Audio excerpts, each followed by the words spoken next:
Toda a história do povo hebreu tem como fonte histórica a Bíblia, e por isso devemos sempre considerar que este livro é um fenômeno social, produto resultante de várias relações do meio, que mostra projetos e interesses de camadas sociais, sendo um agente do processo histórico que atua sobre a realidade. É sempre importante pensar sobre os textos e os contextos com os quais estão relacionadas todas as informações descritas no livro sagrado. Por exemplo, a história que vamos contar aconteceu há quase 2000 anos, antes de Jesus Cristo, sendo que esta data está atribuída ao nascimento de Abraão, pai de Ismael, que é a nossa figura central. Na Bíblia, está sendo contado que Ismael nasceu 10 anos depois que Abraão chegou em Canaã,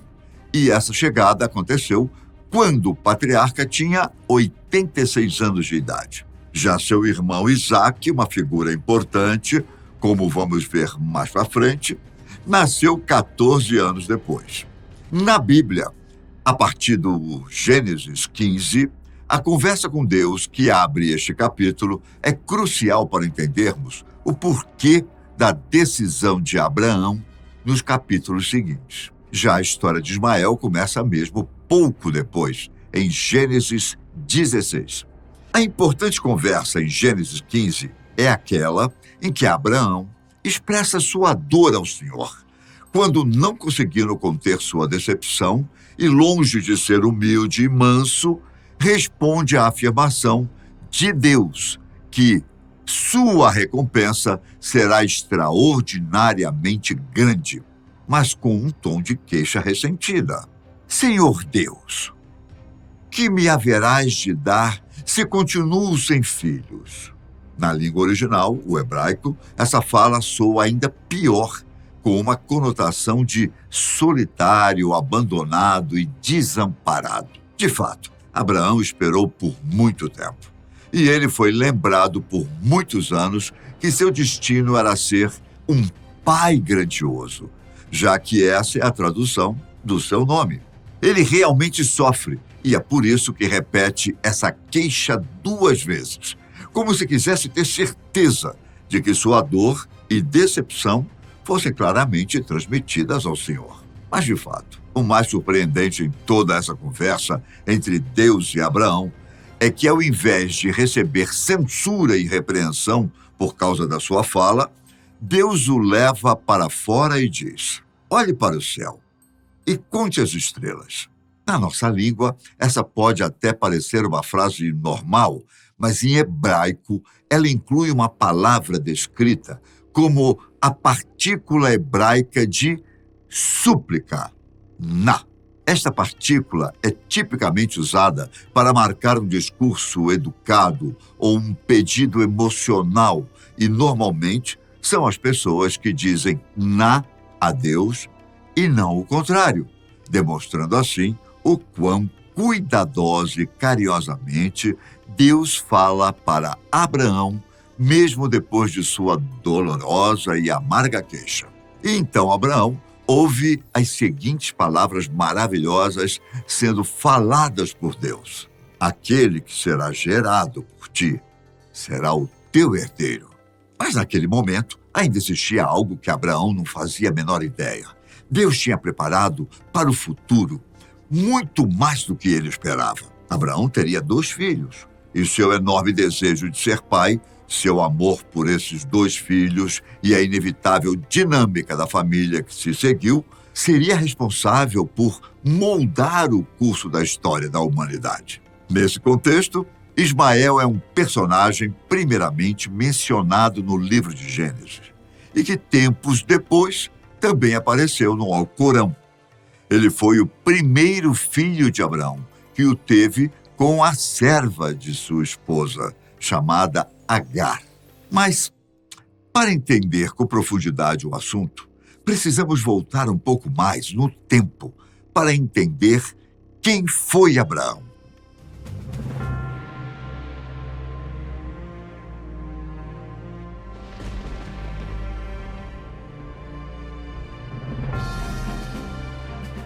Abraão é o primeiro dos patriarcas bíblicos, considerado pai biológico, adotivo e ético de todos os povos. Para se ter uma ideia, em Gênesis foram escritos 14 capítulos apenas para descrever a história deste homem que até podemos chamar de pai da humanidade. Ao contrário de outros profetas e personagens do Antigo Testamento, que têm suas histórias começadas a partir do nascimento, a história de Abraão já começa durante a sua vida adulta. No início do relato, ele vive com seu pai. Certo dia, Terá reúne Abraão, Sara e Ló, sobrinho do patriarca, e resolve seguir com a família para as terras de Canaã, que se estendiam do sudoeste da Síria até o Egito. Ao chegarem à cidade de Harã, depois de uma viagem longa e exaustiva, decidem ficar por lá mesmo. Nesse tempo, Terá morre. Logo, Abraão ouve pela primeira vez o chamado de Deus que dizia: sai da tua terra, da tua parentela e da casa do teu pai, para a terra que eu te mostrarei. E farei de ti uma grande nação, e te abençoarei, e engrandecerei o teu nome, para que você seja uma bênção. Abençoarei aqueles que te abençoarem, e aqueles que te amaldiçoarem, eu amaldiçoarei. E em você, todas serão abençoadas as famílias da terra. Gênesis 12, 1-3. Sem pestanejar, ele deixa Harã e parte rumo à terra dos cananeus. É importante abrirmos um parêntese para dizer que a ciência ainda busca pistas sobre a existência desse personagem. Atualmente, historiadores, arqueólogos, estudiosos dos textos bíblicos admitem que provavelmente um homem chamado Abraão tenha vivido na chamada Era dos Patriarcas, um período histórico que remete à Idade do Bronze, entre 2000 a.C. e 1500 a.C.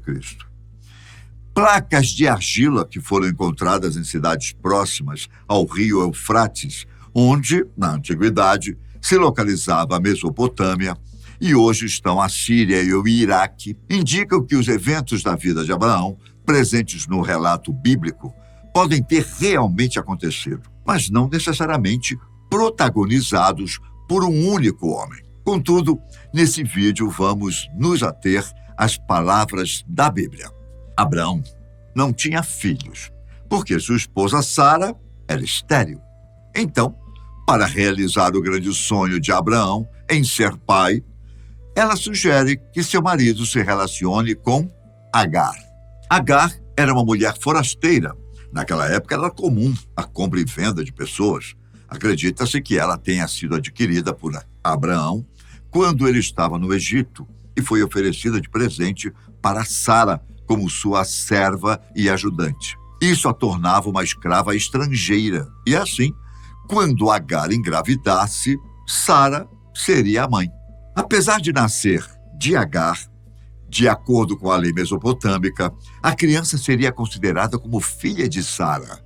Assim, seria um herdeiro legal através do casamento. Gênesis 16, 2-3. Mas Deus havia falado com Abraão que seria seu filho com Sara e não com uma concubina, o filho da promessa. O que fica muito claro em Gênesis 17 e 19, quando lemos: E Deus lhe respondeu: Sara, tua mulher, te parirá um filho, que tu chamarás Isaque, e eu confirmarei minha aliança com ele e com sua descendência depois dele, para que esta aliança seja eterna. Quando Agar descobriu que estava grávida, ela tratou Sara com desprezo, justamente porque Sara era estéril e finalmente Abraão teria um filho, mesmo que não fosse o prometido por Deus. Então Sara disse para Abraão: caia sobre você a afronta que venho sofrendo. Coloquei minha serva em seus braços, e agora que ela sabe que engravidou, despreza-me. Que o Senhor seja o juiz entre mim e você. Gênesis 16, 5. Por causa de toda essa confusão, Abraão disse para Sara que ela poderia fazer o que bem entendesse com Agar, porque a escrava não era importante para ele. Depois disso, Sara começou a maltratar Agar de formas absurdas, chegando ao ponto de Agar fugir. Quando estava no deserto, Agar teve um encontro com Deus, que lhe disse que seu filho se chamaria Ismael, traduzido literalmente como Deus escutou, sugerindo que o filho de Agar era considerado como cumprimento de uma promessa divina e que ele teria muitos descendentes. Gênesis 16, 10, 11. Obedecendo à ordem de Deus, Agar voltou para a casa de Abraão e se reconciliou com Sara, tratando-a bem. Lá mesmo continuou sua gravidez e teve seu filho. Quando Ismael nasceu, Abraão já tinha 86 anos de idade, mas isso não impediu ou diminuiu o amor que ele tinha pelo filho. O patriarca chegou a pedir que Deus o considerasse como seu herdeiro prometido. Mas quando o menino tinha 13 anos de idade, Deus renovou sua promessa com Abraão, que naquela ocasião tinha 99 anos. Mais uma vez, Deus prometeu que lhe daria um descendente de sua própria esposa. Deus também ordenou que todos os homens de sua casa fossem circuncidados, como sinal de sua aliança. O nascimento de Isaque.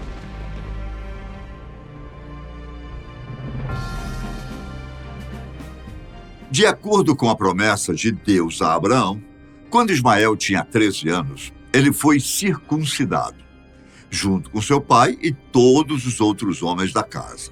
No ano seguinte, a vida de Ismael mudou completamente, quando Sara finalmente engravidou e deu à luz Isaque.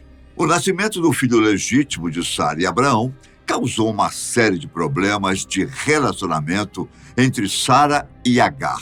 Mas o desentendimento entre as duas chegou ao limite mesmo quando Isaque foi desmamado. Na festa de desmame de Isaque, Ismael acabou zombando do irmão.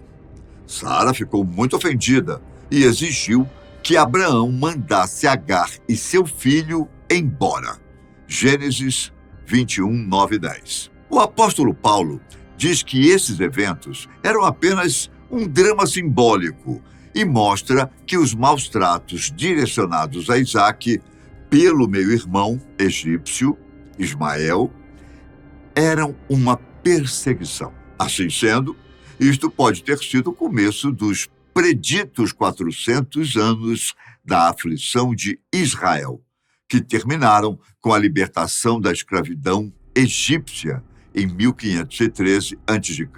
O pedido de Sara contrariava os costumes da época e causou grande desgosto a Abraão. Preocupado, Abraão consulta a Deus, que lhe garante a segurança do menino e da mãe, e diz que dele também fará uma nação. Além da promessa de proteção e bênção, foi profetizado que Ismael seria um homem de guerra e estaria como uma afronta diante de seus irmãos. E ele será homem feroz, e a sua mão será contra todos, e a mão de todos contra ele. E habitará diante da face de todos os seus irmãos.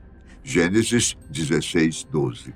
Contando com a garantia divina, Abraão enviou Agar e seu filho para o vale árido de Becá, ao sul. Eles levaram consigo apenas pão e água, mas em um determinado momento a água acabou e eles pensaram que morreriam. O anjo de Deus disse à mãe: "Que tens, Agar? Não temas, pois Deus ouviu os gritos da criança do lugar onde ele está. Ergue-te, levanta a criança, segura-a firmemente, porque eu farei dela uma grande nação." Gênesis 21, 17, 18. Deus ouviu o grito da criança. Agar não teve dúvida da promessa, abriu os olhos e viu um poço. Deu de beber ao menino e seguiu o seu caminho. Foi então que Ismael e sua mãe passaram pelo deserto de Berseba e depois pelo deserto de Parã, na Arábia. Depois da morte de Sara, o patriarca Abraão se casou com Quetura e teve várias concubinas, com as quais teve outros 6 filhos, que apesar de não viverem com ele, foram beneficiados recebendo bens materiais da parte do patriarca. Mas é importante lembrar que nenhum deles se tornou herdeiro de Abraão. Gênesis 25, 1, 6. O primeiro filho de Abraão cresceu, ficou adulto, se tornou um grande caçador e hábil flecheiro, e rapidamente virou um grande chefe do deserto. Agar buscou uma esposa egípcia para Ismael, e com ela teve 12 filhos e uma filha. A Bíblia menciona que Ismael se casou com essa mulher egípcia, mas não fornece o nome dela. Ela é simplesmente descrita como uma mulher do Egito, o que é apropriado considerando que Agar, a mãe de Ismael, também era originalmente do Egito. A filha de Ismael, Maalat, acabou se casando com Esaú, filho de Isaque. Gênesis 28, 9, 36, 3. Os outros descendentes de Ismael se tornaram os patriarcas de 12 tribos ismaelitas, e seus nomes eram Nebaiote, Quedar, Adbeel, Mibzão, Misma, Dumá, Massá, Hadad, Temá, Getur, Nafis e Quedemá. Gênesis 25, 12 a 16. A partir dessa história, podemos considerar como prova bíblica que Ismael deu origem à nação árabe, enquanto Isaque deu origem à nação judaica. Os descendentes de Ismael eram identificados na Bíblia como ismaelitas e são mencionados em passagens bíblicas como famílias tribais com grande influência naquela época. Os filhos de Ismael e seus descendentes se tornaram os fundadores das tribos ou colônias árabes que se espalharam pelos vastos espaços desérticos do norte da Arábia, desde o Mar Vermelho até o Eufrates.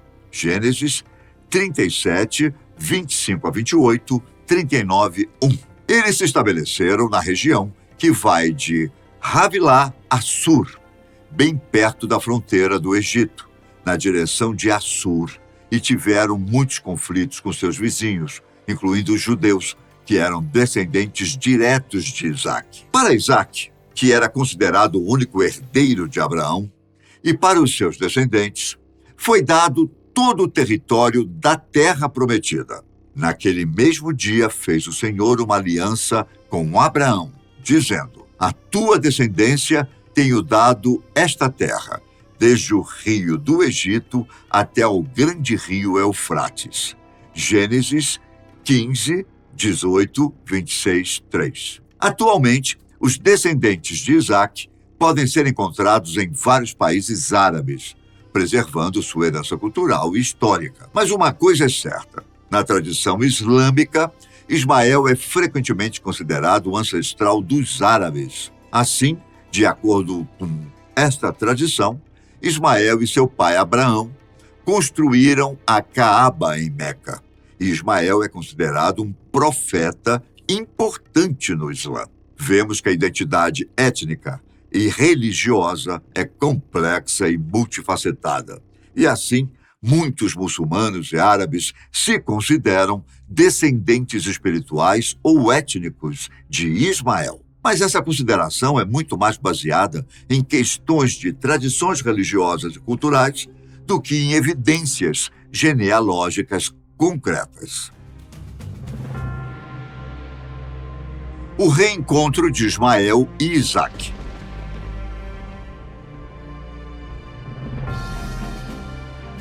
Voltando a Ismael, com o passar dos anos, ele parece ter se reconciliado com a família de seu pai. Quando Ismael tinha cerca de 90 anos, foi para o funeral de seu pai, um dos momentos cruciais em que se encontra com o seu irmão Isaque. Gênesis 25, 7 a 9. Como narra a Bíblia, aconteceu o seguinte: Isaque com suas centenas de escravos, e Ismael com suas tropas de servos selvagens e aliados semi-selvagens, com todo o aparato de um príncipe beduíno, reunidos diante da caverna de Macpela, no meio dos homens de Et, para pagar os últimos deveres para com o pai dos fiéis. Gênesis 25, 9. Ismael e Isaque enterraram Abraão no mais conhecido túmulo de Israel da antiguidade, que era a caverna de Macpela, a qual o próprio Abraão comprou dos filhos de Zoar. A Bíblia descreve o lugar como uma área cercada de campinas, com muitas árvores. Gênesis 23, 17. A regra básica determinava que os mortos fossem enterrados no menor espaço de tempo possível. Deuteronômio 21, 22, 23. Como os israelitas entendiam que o corpo tinha que seguir o curso natural das coisas e voltar ao pó, não achavam necessário embalsamá-lo. Essa prática não era muito comum entre eles. Na verdade, o que acontecia era a preparação do corpo da pessoa falecida, que basicamente consistia em envolver o corpo em panos e colocar grandes quantidades de perfumes e especiarias para neutralizar o cheiro muito forte e desagradável da decomposição. Segundo a Bíblia, Ismael morreu com 137 anos e foi reunido aos seus antepassados. A Bíblia não diz onde ele foi sepultado, mas a tradição muçulmana afirma que ele foi sepultado na Caaba, em Meca. Apesar de haver poucos registros sobre sua vida, Ismael conseguiu superar as dificuldades e cumprir o seu destino. Mesmo que esse destino não tenha sido aquele que ele tanto desejava, que era ser o primeiro e único herdeiro legítimo de Abraão, Ismael acabou realizando as promessas divinas e cumprindo aquilo que lhe foi dado. Ismael é um personagem importante, tanto no judaísmo quanto no islamismo. Para os muçulmanos, ele é visto como o ancestral dos árabes e é reverenciado como um profeta.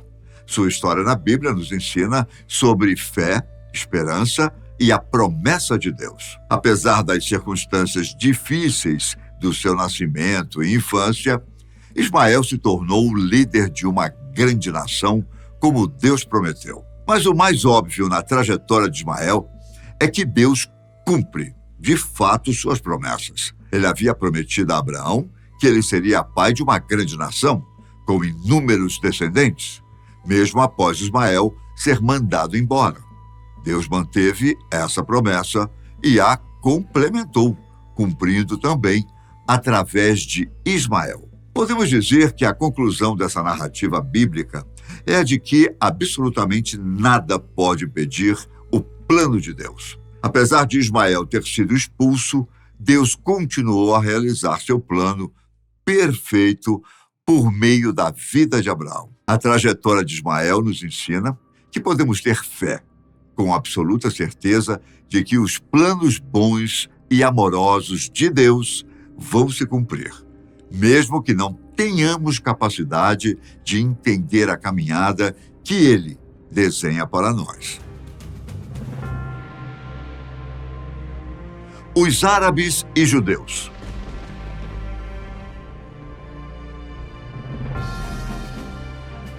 Árabes e judeus são povos com evidente proximidade e semelhança de muitas maneiras, desde sua linguagem ao seu DNA. Mas, infelizmente, vivem infinitas tensões e conflitos desde os primórdios. A relação atual entre árabes e judeus é de rivalidade e disputa, não só no plano físico, mas, sobretudo, no plano espiritual. Na narrativa bíblica, vemos inúmeras vezes as disputas, como quando os árabes atacaram Judá durante o reinado de Jeorão. A título de curiosidade, no ano de 2000, cientistas europeus, israelenses e africanos coletaram os cromossomos de 1.300 homens das duas etnias. A conclusão dos estudos é que os DNAs árabes e judeus são idênticos. As duas nações descendem de uma mesma tribo que viveu em algum lugar do Oriente Médio por volta de 4000 a.C., muito antes de Abraão. Israelenses, palestinos, sírios, egípcios e libaneses não são apenas primos, são irmãos genéticos. A inimizade entre árabes e judeus foi de fato proclamada com a ascensão islâmica, liderada por Maomé, a partir do século VII d.C., e a rejeição dos judeus de Medina ao ministério profético de Maomé. Com o tempo, os judeus passaram a ser cidadãos de segunda classe nos países islâmicos, sujeitos a tributos e impostos para permanecerem em seus territórios. Do outro lado, os holofotes se acendiam na direção dos povos árabes depois das duas guerras mundiais. E esses holofotes iluminavam o ouro negro, petróleo do Oriente Médio. Essa situação fez com que os árabes começassem a deixar de serem predominantemente nômades, beduínos, e passassem a construir novas cidades, grandes e modernas, com os dividendos do lucro do petróleo. O conflito entre árabes e judeus se intensificou de 1850 em diante, quando os judeus perseguidos nos territórios nos quais estavam refugiados começaram a voltar para a terra de Israel, juntando-se aos judeus que lá estavam, dando surgimento a novas cidades. A divisão do território árabe.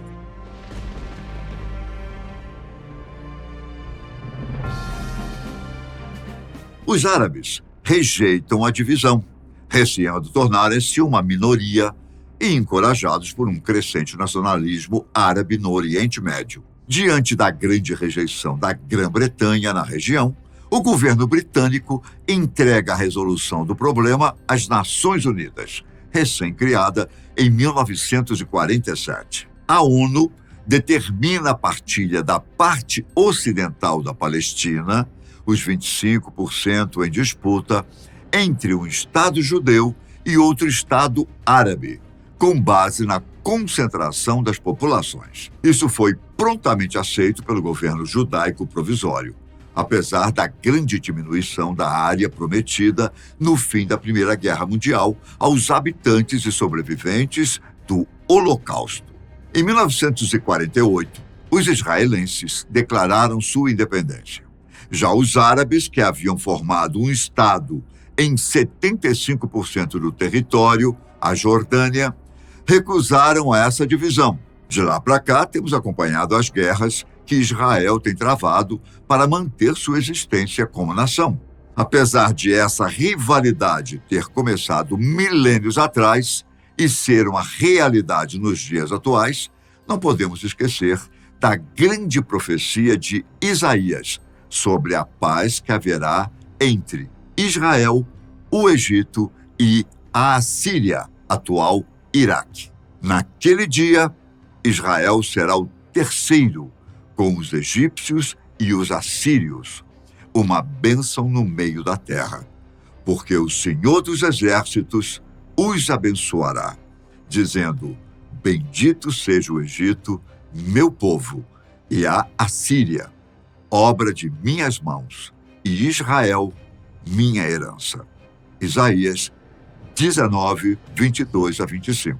O islamismo vê Ismael e Isaque como os filhos do profeta Abraão, que levaram a mensagem de crença no Deus único, da caridade e da oração. Eles enfatizam a importância de Ismael pelo fato de ter sido o filho primogênito, um dos construtores da Caaba e ancestral do profeta Muhammad.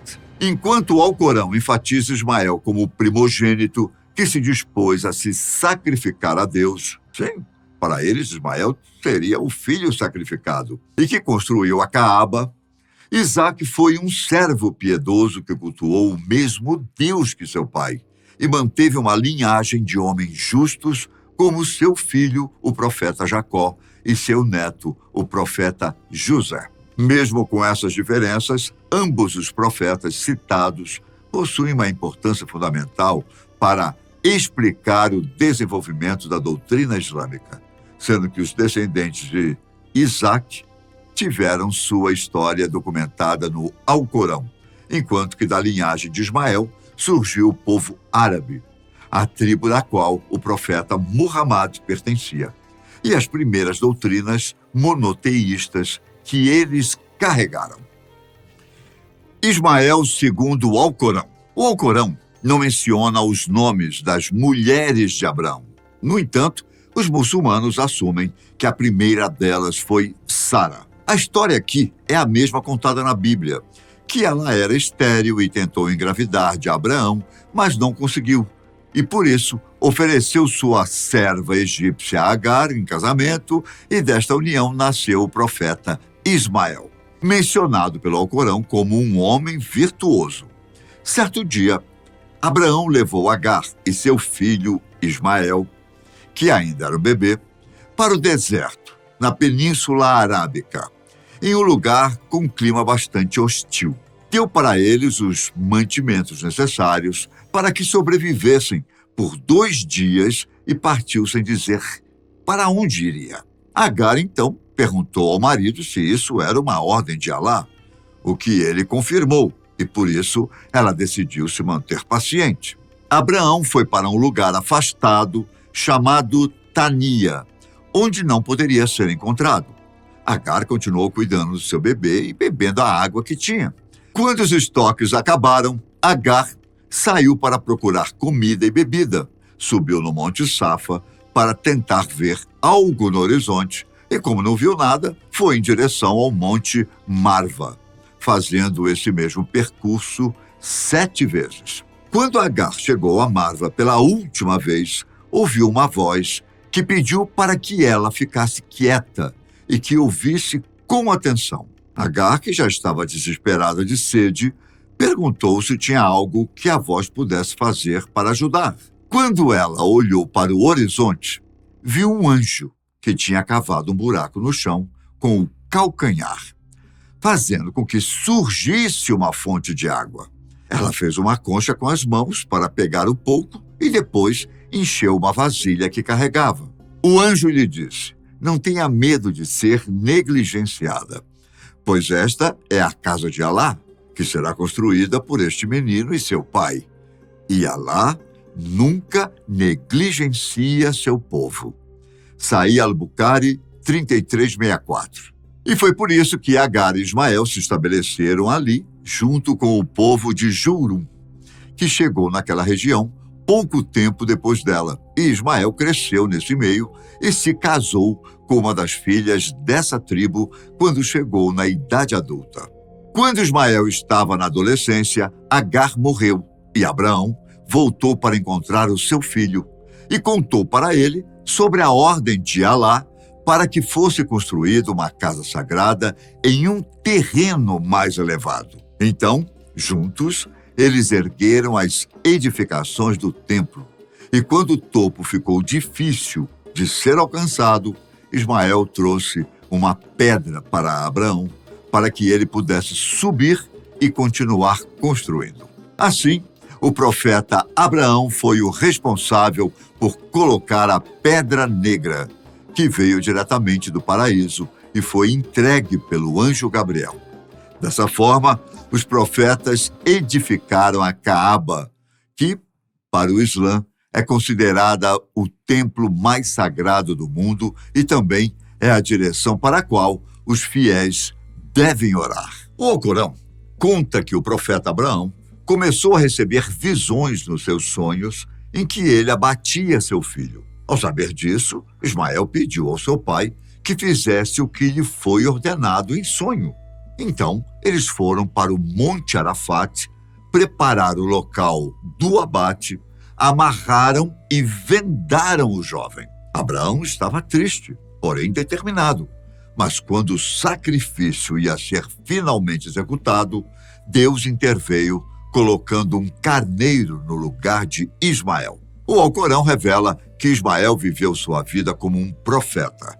Fontes islâmicas dizem que ele teve 12 filhos e que tinha entre 130 e 137 anos quando morreu. Mas um fato que é incontestável para os muçulmanos sobre seu legado é de que o profeta Muhammad é um dos seus descendentes diretos.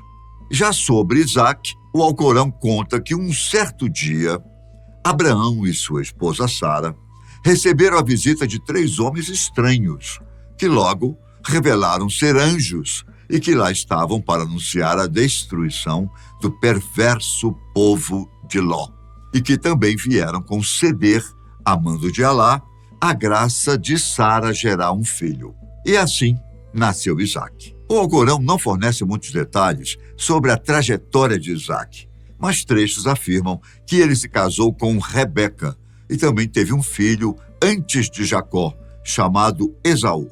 Isaac viveu até os 180 anos, pregando o Islã e atestando a unicidade do Deus de Abraão.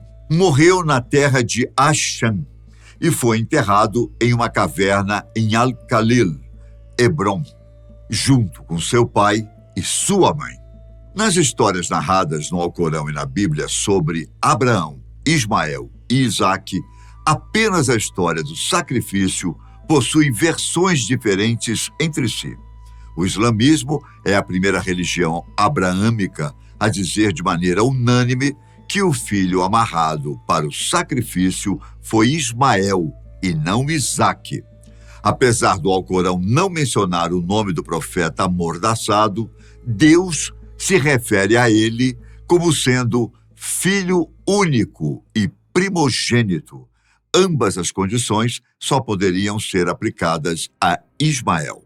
Além disso, estudiosos afirmam que o nome de Isaque foi inserido falsamente, contra o texto da própria Escritura, justamente porque Isaque é pai dos judeus, enquanto que Ismael é pai dos árabes. Mas o fato principal é que Ismael e Isaque são 2 profetas importantes para a doutrina islâmica e ambos dedicaram suas vidas divulgando a mesma religião que seu pai, Abraão, pregou. Apesar de não sabermos detalhes sobre a vida de Ismael, sabemos o que é de fato importante.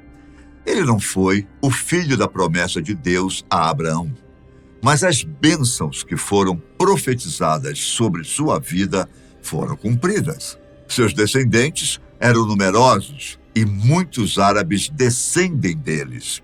Também vimos que os conflitos contínuos entre aqueles relacionados com Ismael e aqueles relacionados com Isaque continuam até os dias de hoje.